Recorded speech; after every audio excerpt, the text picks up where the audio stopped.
उमर एक नौजवान लड़का जो साधा नज़दीक 16 सदी में अपनी गांव के छोटी सड़कों में गया हुआ है। वह अपने लोगों के साथान के सादा तरीन वसाइल में ज़िंदगी गुजार रहा है। इसकी कहानी एक नाकाबिल तस्खीर जदोजहद की कहानी है। एक मोहब्बत, अपने खुद को बेहतर बनाने की कोशिश और ज़िंदगी के सबसे तवील सफ़र की तलाश। रोज़मर्रा के रूटीन, गंद मिटाई, ज़मीन का काम, खेतों के बीच हयाती घोड़ों की सवारी और ज़िंदगी का हर रोज़ का सिंगार बनता है।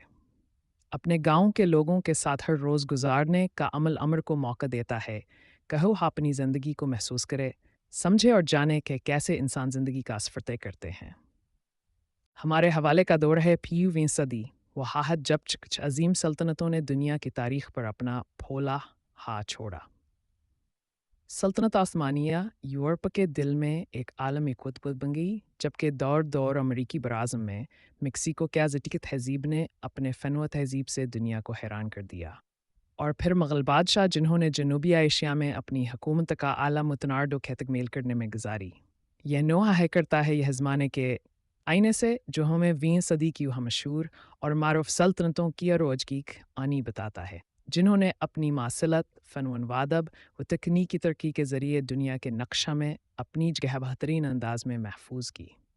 500 साल पहले शीर्विंद 20वीं सदी में लोग इल्म और तहज़ीब को इज़्ज़त देते थे। यह वक़्त था जब बादशाहत की ताकत कमज़ोर हो रही थी और अक्सर हुक्मरानी कार खालमा और तहज़ीब की तरफ बदल गया था। इल्म की बस्तियों के दरवाजे खुल गए, लोग पढ़ना लिखना शुरू हो गए और आपस में इल्मी व तहज़ीबी बातचीत का आदी हो गए। यह नई सोच नई आज़ादी माशरे में एक नया एतमाद पैदा करते रही। हम वक़्त की रोशनी की तरफ बढ़ते गए। उम्र तवील होती गई, जहाँ वक्त ने सकाफ़त को अपने आगोश में लिया। यही वक़्त था जब इंसानियत ने अपने हकूक़ के लिए खड़े होने का फ़ैसला किया और ज़िंदगी को बेहतर बनाने के लिए इल्म की जंग शुरू की। 26वीं सदी में हम दुमाहिर जंगजू की कहानी देखते हैं जो अपने हथियारों की लगा रहे हैं। एक तरफ होती है तीज तलवार जो अपने इस्तेमाल की सादगियाँ और तेज़ी के लिए मशहूर है, जबकि दूसरी तरफ होती है मजबूत और भारी मज़ीदार। टकराव शुरू होता है और देखने में आता है कि तीज तलवार अगरचे फौरी ज़रब लगा सकती है, लेकिन मज़ीदार की भारी ज़रब का मुकाबला नहीं कर सकती। इस कहानी के ज़रिए हम न सिर्फ हथियारों की ताकतवर कमज़ोरियों का जायज़ लेते हैं, बल्कि 6वीं सदी के जंगजुओं के लिए जंग की हकीकतों को भी समझते हैं। साबित कदमी के असहद में जहाँ हम रोज़मर्रा की जदोजहद में फंस गए हैं, दो आशिक उमराना और ज़ीनब अपनी मोहब्बत की दास्तान बखेर रहे हैं। वह दोनों 16वीं सदी के नौजवान हैं जिन्होंने न सिर्फ मोहब्बत की बल्कि जंग का भी मुजाहरा किया। उनके ख़ानदानों का दीमत नाज़ा जवाब अभियान को अलीहदा रखता है, अपनी ताकत खो रहा है। उमरान और ज़ीनब की बाहमी मोहब्बताना के ख़ानदानों तनाज़ात से ज़्यादा मजबूत हैं। अलबत्ते यह तनाज़ा हान की मोहब्बत को ख़तरे में डालता है, लेकिन वह अपनी तकदीरों के ख़िलाफ़ बहादुरी से मुकाबला करते हैं। अपनी आशिकी को महफूज करने के मामूली कोशिशों से वह एक ऐसी दास्तान पेश करते हैं जो हमें याद दिलाती है कि हकीकत में प्यार नफ़रत को शिकस्त दे सकता है। धुंध की खामोश सुबह में सूलवीन एक तन्हा इमारत के बालकोनी में खावंद होता है, एक गंजी आवाज़ के साथ जो इसके अंदरूनी जोश को ज़ाहिर करती है। वो अपनी नाकामी और अदम तवानाई को तस्लीम करने की बहरहाल कोशिश करता है। वह हमेशा के लिए एक काने रहना होगा, लेकिन वह कुछ देने के लिए तैयार है और उसकी जज्बे की इज़ मुस्तहकम होता है। वह अपनी एक तरफ सुनने की क़ुव्वत को काबिल मुज़ाकरा समझता है और बजाय यह कि हम माज़रत ख़्वाह हों, वह अपने अंदरूनी रहबर की आवाज़ पर यकीन करता है और ख़ुद को एक नए सफ़र की तरफ फ़रा करता है।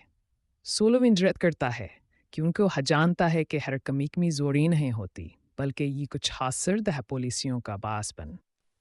हमारी कहानी एक नौजवान आरमान के बारे में है जो बिला एक सदियों पुराने वक्त में 16वें का सफ़र करता है। वहाँ इसे इन कदीम राज़ों व हैरत अंगेज़ महम जोइयों के सामने आना पड़ता है जो हमें अपने माजी जो कदीम ज़मानों का एक झलक दिखाती हैं। 16वें का ये सफ़र आरमान के लिए सिर्फ एक महम ही नहीं, बल्कि एक सबक भी होता है जो इसे ज़िंदगी की हकीकतों से आगाह करता है। इस दिलचस्प सफ़र को देखने के लिए हमारे साथ बने रहें। हमारे हाल का एक बहुत बड़ा हिस्सा हमारी आउटफिट का ही तयीन करता है। क्या आप जानते हैं कि 18वीं सदी के लोग कैसे अपने मूड के मुताबिक कपड़े चुनते हैं?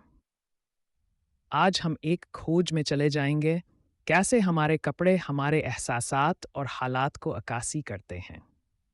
बहुत से लोग खुद को अच्छा महसूस करने के लिए रंगीन कपड़े पहनते हैं, जबकि कुछ लोग अपने गमिश्दा मोहब्बतों की याद में सियाह कपड़े पहनते हैं। ये सब कुछ एक चट्टान से गिरने वाले टुकड़ों की तरह है। हर कपड़े की अपनी एक कहानी होती है। तो चलें, आज हम इन कहानियों को सुनते हैं और दरियाफ्त करते हैं कि कैसे हमारा मूड हमारे लिबास का रंग तयन करता है।